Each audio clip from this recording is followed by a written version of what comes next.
আমি আমার প্রত্যেকটা ভিডিও শুরুতে বলে দেই, দেখছেন ওপেন দাইজ ইউটিউব চ্যানেল এবং মাসুম মাহবুব ফেসবুক পেজ। এই শব্দটা থেকে আপনারা বোঝেন না যে দুটো পেজ আমার আমার ভিডিও বাকি যারা চুরি করছেন বিভিন্ন পেজে, প্রায় শতাধিক পেজ ইউটিউব তৈরি হয়েছে যারা আমার ভিডিওগুলো চুরি করে দিচ্ছে। সেখানে কি নামটা দেখছেন না, কি নামে আছে? একটু আন্তর্জাতিক খবর যখন রাখবেন, অনেকে বলছে, আপনাদের উদ্দেশ্যে বলছি না, যারা চোরদের ভিডিও দেখছেন একটু নাম খেয়াল করবেন কোন চ্যানেলে দেখছেন। ওকে। আর আমাদের আরেকটি ডকুমেন্টেশন চ্যানেল আছে, ওপেন ভিউ টিভি। এটাও কিন্তু আমাদের, সেখানে আমরা ডকুমেন্টারিগুলো, আন্তর্জাতিক মানের ডকুমেন্টারিগুলো দেখানোর চেষ্টা করি। চলো আমরা মূল খবরে চলে যাচ্ছি। আজকে আর এই বিষয়ে আলোচনা করতে চাই না, আপনাদের শুধু জাস্ট অবগত করলাম। প্রিয় দর্শক, আজকের মূল শিরোনাম, ইরান নিউক্লিয়ার বানাচ্ছে না বানিয়ে ফেলেছে, তার দুটো তথ্য এসছে নতুন করে। এক, হঠাৎ করে ইন্টারন্যাশনাল অ্যাটমি এনার্জি যিনি চিফ, অর্থাৎ আইএই এর প্রধান রাফায়েল গ্রোসি ইরানে ঢুকতে চাচ্ছেন। ইরান তাকে বলছে, আসো তুমি, তোমাকে ঢোকাবো। কোন দিক দিয়ে ঢোকাবো বুঝতে পারছেন তো?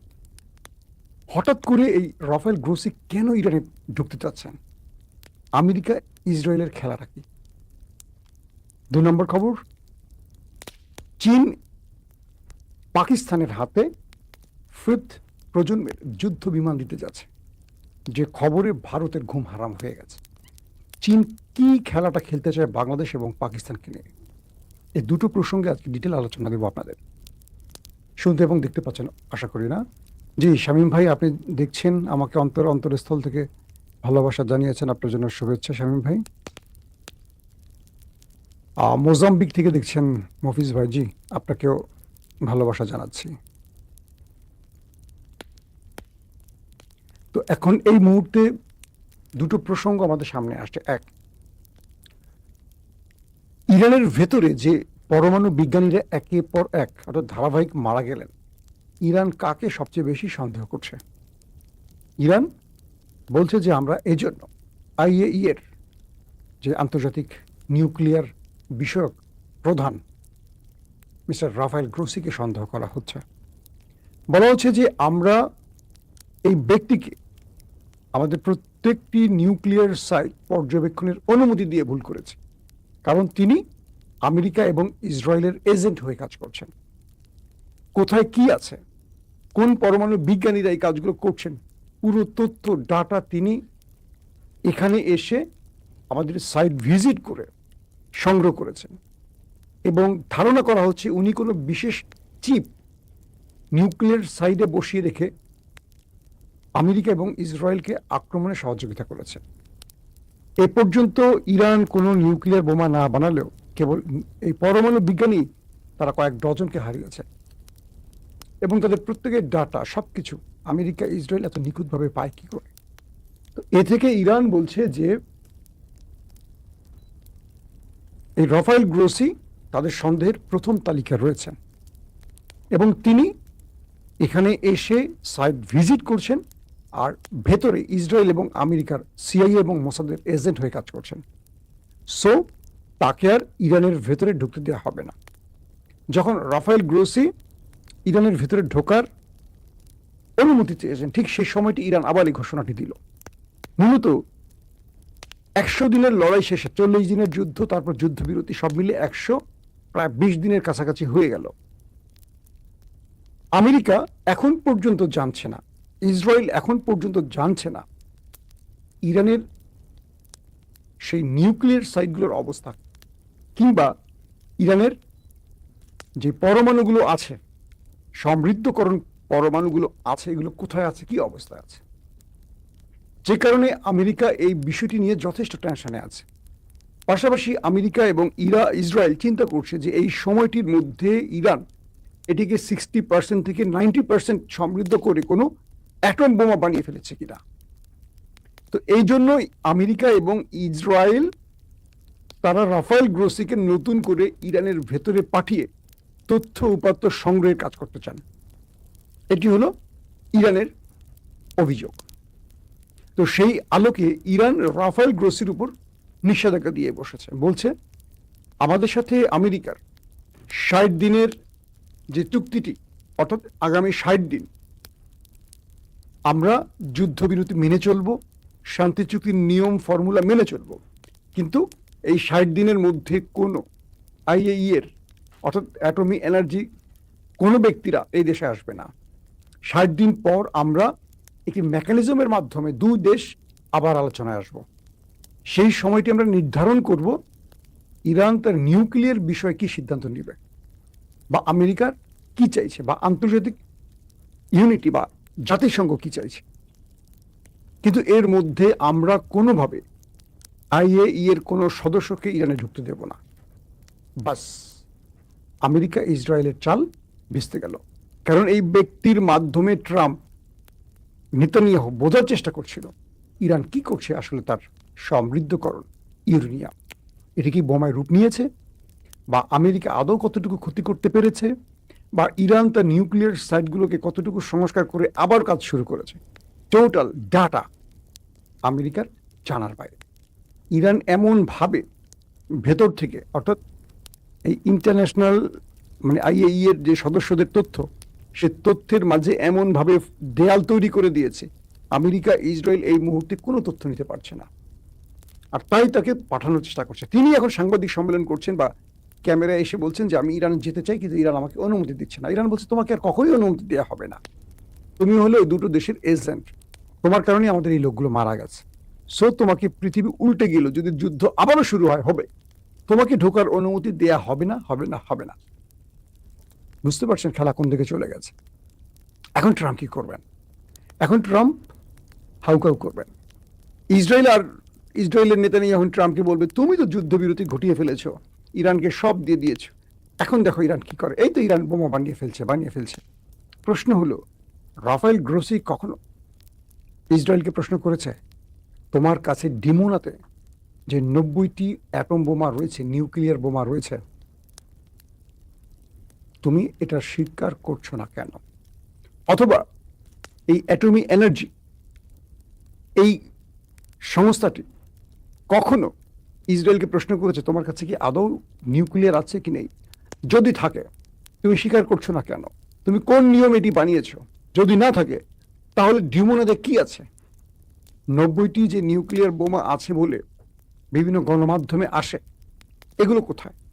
এই বিষয়ে রাফায়েল গ্রোসি কখনো ইসরায়েলকে প্রশ্ন করেনি। তাদের সকল চিন্তা চেতনা ইরানকে ঘিরে। অথচ ইরান এখন পর্যন্ত, বা আমেরিকা এখন পর্যন্ত, বা এই রাফায়েল গ্রোসিরা এখন পর্যন্ত প্রমাণ করতে পারেনি ইরানের কাছে নিউক্লিয়ার আছে কি নেই। তবে তাদের এখন মূল ভয়টা এই সময়ের মধ্যে ইরান সেই সমৃদ্ধকরণ ইউরেনিয়াম দিয়ে কোনো অ্যাটম বোমা বানিয়েছে কিনা। তার মানে আমেরিকা এবং ইসরায়েলকে তাদের চালে ভেস্তে দিয়েছে। এখন ইরান তাদেরকে আর ঢুকতে দেবে না। আজকের আরেকটা গুরুত্বপূর্ণ খবর আপনারা হয়তো পেয়েছেন, আমার চ্যানেলে আমি বিকেল 6:30 দিয়েছি। ইরান এবং আমেরিকার মধ্যে আবার লড়াই হয়েছে। যারা দেখেননি 6:30 ভিডিওটা একবার দেখে নেবেন। ইরানের সিরিকে অ্যাটাক করেছে, অর্থাৎ হরমুজে একটি জাহাজে আক্রমণ হয়েছে। আমেরিকার দাবি এটি ইরান ড্রোন অ্যাটাক করেছে। এর পরপরই ইরানের সিরিকে তাদের রাডার সিস্টেম এবং কয়েকটি ড্রোন ইনস্টলেশনে অ্যাটাক করেছে আমেরিকার যুদ্ধবিমান এবং ড্রোন। সঙ্গে সঙ্গে আমেরিকা আবার মধ্যপ্রাচ্যে থাকা মার্কিন ঘাঁটিগুলোকে লক্ষ্য করে সিরিজ মিসাইল এবং ড্রোন অ্যাটাক চালিয়েছে। তার মানে যুদ্ধবিরতি শান্তি চুক্তি হওয়ার পরও দুই দেশ একে অপরের উপর টার্গেট করে হিট করেছে। পরবর্তী কাতারের মধ্যস্থতায় আপাতত থেমে গেছে খেলা আবার শুরু হতে পারে যে কোনো সময়। এটা পুরো ডিটেল খবরটা পাবেন 6:30 খবরে। আসেন এবার দুর্দান্ত একটি খবরে। বর্তমানে সম্প্রতি বাংলাদেশের প্রধানমন্ত্রী তারেক রহমান সফর করলেন চীনে। ভারতীয় গণমাধ্যমের মাথা নষ্ট হয়ে গেছে। আমার পার্সোনালি পরিচিত প্রায় খুব বড় মাপের সাংবাদিক, এনডিটিভির সহ আরও একটা ইংলিশ গণমাধ্যম এবং এনডিটিভির আমার খুব বন্ধুরা যারা আমরা একসাথে লন্ডনে কাজ করেছি, আমাকে নক দিয়েছিল কিছু তথ্য জানার জন্য যে তারেক রহমান চীন সফর করছেন, তার আসলে মূল উদ্দেশ্য কি। তার মানে ভারতের খুব জানতে চাওয়া। প্রথম, অর্থাৎ তারেক রহমান ক্ষমতায় বসে তার প্রথম বিদেশ সফর হলো চীন। বুঝছেন? এটি নিয়ে তাদের ঘুম হারাম। তারেক রহমান কি কি চুক্তি করতে যাচ্ছে, কি কি করবে না করবে, টোটাল বিষয়গুলো এটা নিয়ে আমি আলাদা একটা পর্ব করব তারেক রহমানের চীন সফর নিয়ে। আমরা সেই বিষয়টি আপাতত রাখি। আসেন কয়েকটা গুরুত্বপূর্ণ খবর দিচ্ছি। পাকিস্তানের সাথে চীনের একটা চুক্তি হচ্ছে বা হয়ে গেছে, যদিও বলছে যে খসড়া, কিন্তু আমার ধারণা হয়ে গেছে, কারণ এরা আমি পূর্বেই শুনেছি আরো 1-1.5 বছর আগে। চীনের যে পঞ্চম প্রজন্মের যুদ্ধ বিমান স্টিল প্রযুক্তির J-35A, অর্থাৎ মার্কিন F-35, তাদের J-35 পঞ্চম প্রজন্মের যুদ্ধ বিমান পাকিস্তানকে 40টি দিচ্ছে চীন। বলা হচ্ছে 2027 মানে আগামী বছর থেকে 2030-35 পর্যন্ত ধারাবাহিক এই পঞ্চম প্রজন্মের যুদ্ধ বিমানগুলো পাকিস্তানকে হস্তান্তর করা হবে। ভারতে এ পর্যন্ত যে আকাশ প্রতিরক্ষা সিস্টেম ব্যবহার করা হয়, রাশিয়ান S-400 সহ আরো কিছু, এগুলো চতুর্থ বা 4.5 প্রজন্মের যুদ্ধ বিমানকে মোটামুটি ইন্টারসেপ্ট করতে পারে। ভারতের কাছে এখনো 5th প্রজন্মের যুদ্ধ বিমান মোকাবেলার প্রতিরক্ষা ব্যবস্থা খুব একটা নেই বলা হয়। হ্যাঁ, এখন S-400 কিন্তু 35-এ টার্গেট করতে পারে, কিন্তু কতটুকু সফল হয় তার উপরে ডিপেন্ড করে, কারণ এই স্টিলথ প্রযুক্তির যুদ্ধ বিমানটি যে কোনো রাডার ফাঁকি দেওয়ার ওস্তাদ। এরই মধ্যে ইরানে যখন ঢুকেছিল F-35 মার্কিন যুদ্ধ বিমান এই স্টিলথ প্রযুক্তির, এটিকে তাড়া করেছে, দুটাকে বাধ্যতামূলক অবতরণ করিয়েছে, একটাকে ধ্বংস করেছে, ইরান দাবিও করেছে। তার মানে ইরানের যে রাডার ব্যবস্থা ফাঁকি দিয়ে আমেরিকা ঢুকেছিল এই স্টিলথ প্রযুক্তির যুদ্ধ বিমান নিয়ে, সেটাকে ইরান ঘায়েল করার চেষ্টা করেছে, অনেকটা সফল হয়েছে, তাই তো। তো ইরান, তাহলে প্রশ্ন আসে যে ইরানের কাছে এই প্রতিরক্ষা ব্যবস্থাটি কোত্থেকে আসছে? অনেকে বলছে এটি চীন থেকে আসতে পারে বা চীনের কোন সংস্করণ ইরানের কাছে পৌঁছেছে। তো যখনই পাকিস্তানকে চীন J-35 দিচ্ছে বলছে বা দিচ্ছে 27 সাল থেকে, তখনই ভারতের কপাল কুঁচকে গেছে, ভারত টেনশনে পড়ে গেছে, কারণ ভারতের যে প্রতিরক্ষা ব্যবস্থা আছে এটাকে এখন নতুন করে সাজাতে হবে। এবং ভারত পাকিস্তানের সীমান্ত লাগোয়া বা দুটো দেশ প্রতিবেশী দেশ হওয়ায় সাম্প্রতিক বুনিয়ানো মারসুস এবং অপারেশন সিঁদুরে পাকিস্তান কেবল চতুর্থ প্রজন্মের যুদ্ধ বিমান F-16 দিয়ে পুরো ভারতকে কাঁপিয়ে দিয়ে আসছে। তাদের যে ব্রহ্মস মিসাইল স্টোরেজে হিট করেছে, তাদের শ্রীনগর সহ কয়েকটি গুরুত্বপূর্ণ জায়গায় হিট করে এসছে, এবং বলা হয় কয়েক ঘন্টা ভারতকে অন্ধকার করে দিয়ে আসছিল পাকিস্তান। লাস্টে বাধ্য হয়ে কয়েক শত না কয়েক হাজার ভারতীয় সেনা ওপারে চলে গেছে। পরে আমেরিকার মাধ্যমে নরেন্দ্র মোদী বাধ্য হয়ে সিজফায়ার ঘটিয়েছে। তো সেই পাকিস্তানের হাতে যদি এখন এই স্টিলথ প্রযুক্তি, পৃথিবীতে এই মুহূর্তে যুদ্ধ বিমানের ক্ষেত্রে পঞ্চম প্রজন্মের স্টিলথ প্রযুক্তির আমেরিকার, রাশিয়ান হলো Su-35, আর এদের হলো J-35, ওদের F-35, এই তিনটি দেশের কাছে যে পঞ্চম প্রজন্মে আছে, এই পঞ্চম প্রজন্মের খেলা পাকিস্তানের কাছে পৌঁছে যাওয়া মানে হলো ভারতের জন্য ঘুম হারাম হওয়ার ঘটনা। ভারতকে বিশাল বিশাল অ্যামাউন্ট খরচ করে এখন প্রতিরক্ষা ব্যবস্থা, রাডার সিস্টেমকে আপডেট করতে হবে, এক।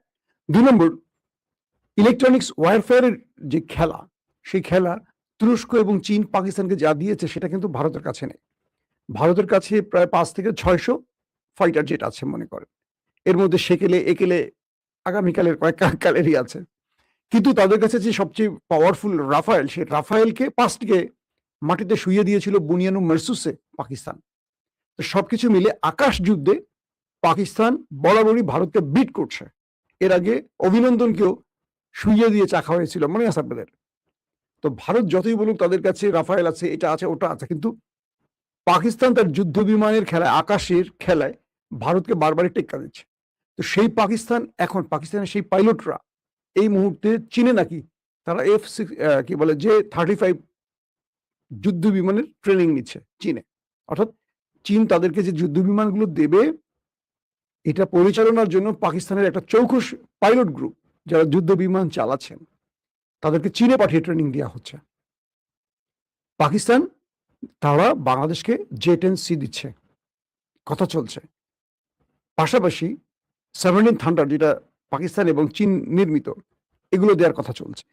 এগুলো পেলে বাংলাদেশ মোটামুটি আকাশে ভারতকে বিট করার সক্ষমতা অর্জন করবে। সংখ্যায় কতটি সেটা পরের কথা, কিন্তু ভারত অ্যাটাক করলে বাংলাদেশ নীরবে বসে থাকবে না, বাংলাদেশও পারবে, সেটার একটা বিষয় বললাম। পাশাপাশি তুরস্ক বাংলাদেশকে ড্রোন দিচ্ছে, চীন বাংলাদেশকে আরো কি কি দিবে সেই বিষয়টি হয়তো আমরা সামনে বলবো, তারেক রহমানের আলোচনার আরো কিছু আদ্যপান্ত জেনে। কিন্তু পাকিস্তান যদি পঞ্চম প্রজন্মের যুদ্ধ বিমান পেয়ে থাকে, এটি হবে বাংলাদেশের জন্য আরেকটি খুশির খবর, কারণ পাকিস্তানের সাম্প্রতিক সময় একটা বড় পাইলট যারা ভারতের আকাশে উঠে ভারতকে পরাজিত করেছে, আমি জেনেছি তারা বাংলাদেশে এসে বাংলাদেশের পাইলটদের ট্রেনিং এর একটি সেশন করেছেন পাকিস্তান থেকে এসে। এই যে যাত্রাটা শুরু হয়েছে এটা নরেন্দ্র মোদীর জন্য খুব টেনশনের কারণ হয়ে গেছে। তাই বলতে হবে এই মুহূর্তে তারেক রহমানকে সবচেয়ে সজাগ যেমন থাকতে হবে এবং সবচেয়ে নিরাপদ অবস্থায় তাকে থাকতে হবে, বা তার আশেপাশে যারা আছেন সবাই তো আর বিশ্বাসী না, বিশ্বাসীর মধ্যে অবিশ্বাসী থাকে। যেমন জিয়াউর রহমানকে প্রাণ দিতে হয়েছে। তারেক রহমান যেই পরিকল্পনা এগুচ্ছেন সেই পরিকল্পনাগুলো বাস্তবায়ন করতে হলে তার জন্য আমাদেরকে অনেক সজাগ থাকতে হবে। কারণ এইটুকু বিশ্বাস করি তার এই চীন সফর ভারতের কাছে গলার কাটা হয়ে যাচ্ছে। হয়তো অনেক কিছু প্রকাশ্যে অপ্রকাশ্যে হবে যেটা আমি আপনি জানেন না, জানিও না, মিডিয়াও আসবে না। হয়তো সেই তথ্য কোনো না কোনোভাবে রয়ের হাত ধরে ভারতের কাছে আছে। তো সবকিছু মিলে আমরা একটা বাক্য বলতে পারি, তুরস্ক, চীন, পাকিস্তান যদি আমাদের পাশে থাকে, নরেন্দ্র মোদীর ভারত আমাদের একটা চুল ছিঁড়তে পারবে না। তাই আমাদের কূটনীতিতে প্রতিবেশী ভারতের সাথে বন্ধুত্ব আমরা চাই। তবে তাদের দখলদারিত্ব এটা আমরা মানব না। তাদের খবরদারি আমরা মানব না। আমরা বন্ধুত্ব চাই সমতার ভিত্তিতে। আবারও বলছি সমতার ভিত্তিতে, ছোট আর বড় ভাই হিসেবে না। দুটো রাষ্ট্রের ফ্রেন্ডশিপ আমরা দেখতে চাই। ভারত এবং বাংলাদেশের বন্ধুত্ব আমরা দেখতে চাই। কিন্তু তুমি আমাকে মদ দিবা, গাঁজা দিবা, ইয়াবা দিবা, ফেন্সিডিল দিবা, আর ৫৪ বছরে আমাদের সীমানায় মানুষ মারবা। কোনোদিন আমাদের মানে সামরিক বাহিনীকে তুমি আধুনিক হতে দিবা না। কি আমাদের বিমান বাহিনীকে আধুনিক হতে দিবা না, নৌবাহিনীকে আধুনিক হতে দিবা না।